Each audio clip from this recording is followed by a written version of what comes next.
So, guys, last night I'm watching this documentary about Tartaria, but not only that, I'm looking at things that was talking about the technology that existed before 1812, and this is my favorite subject to study, guys, is history.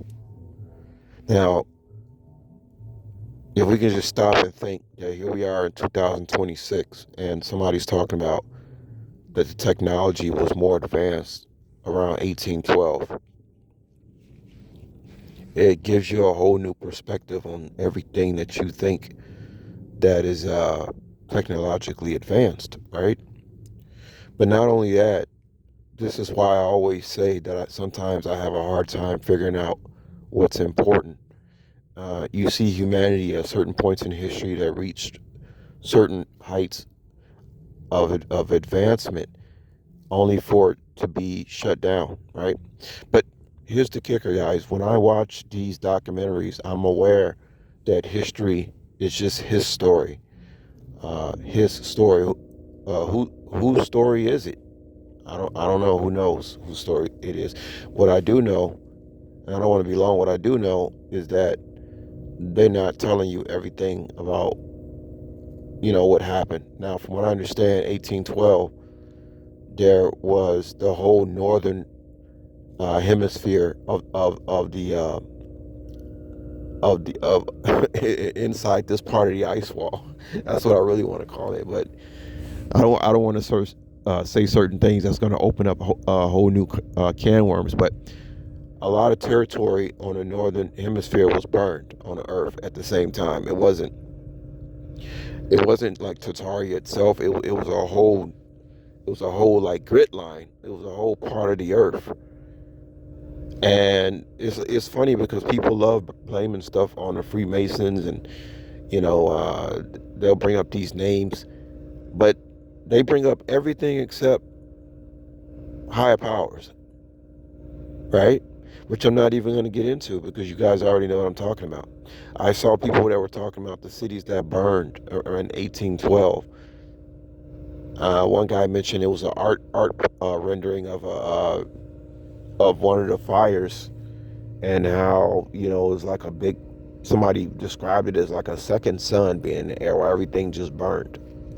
Now I don't.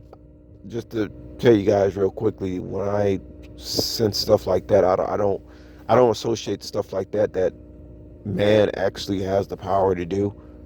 As far as nuclear weapons is concerned, yeah, man has that, but there just seems to be a higher force that's in control of everything, and who decides how far we get and advancement. So when I look at today and I look at the things that we consider technologically advanced, um, I'm aware that we're nowhere near how we was maybe even millions of years ago, or who knows.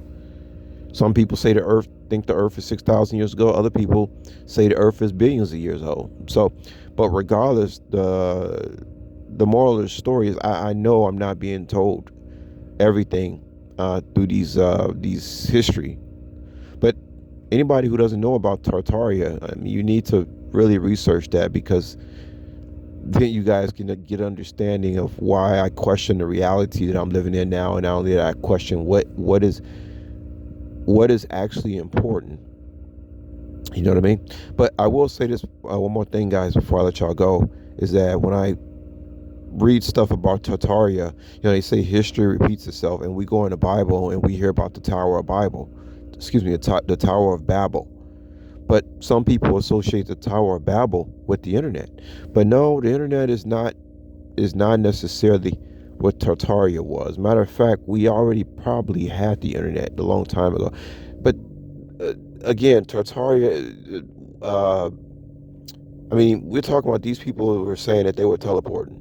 Okay, which I already heard that before. Bobby Hemmett said that the pyramids were actually ancient airports. They got that stuff from ancient Egypt. That's why there are pyramids all over the world. I heard there's the biggest pyramid is under the ocean in China, right?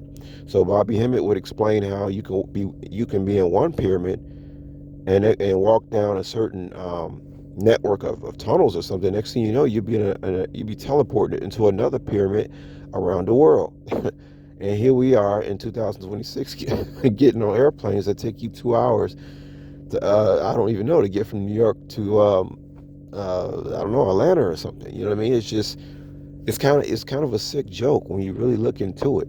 Um, but the Tower of Babel, from what I understand, it was a story about some kind of connectivity that they were having across the planet that somebody did not want the human species to have. I notice I said somebody. I didn't say the Freemasons. They always want to give the credit to the people who we think got the highest power on the planet. But I think you guys, especially who listen to me, are smart enough to know that when you hear about things burning in 1812 like that, that didn't come from anything that was human on the planet at all.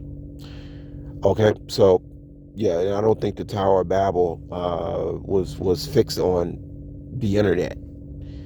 If somebody didn't want us to have the internet, trust me, we wouldn't have the internet. Okay, but it had to be something else going on as far as why they didn't want equality, right, or powerful equality.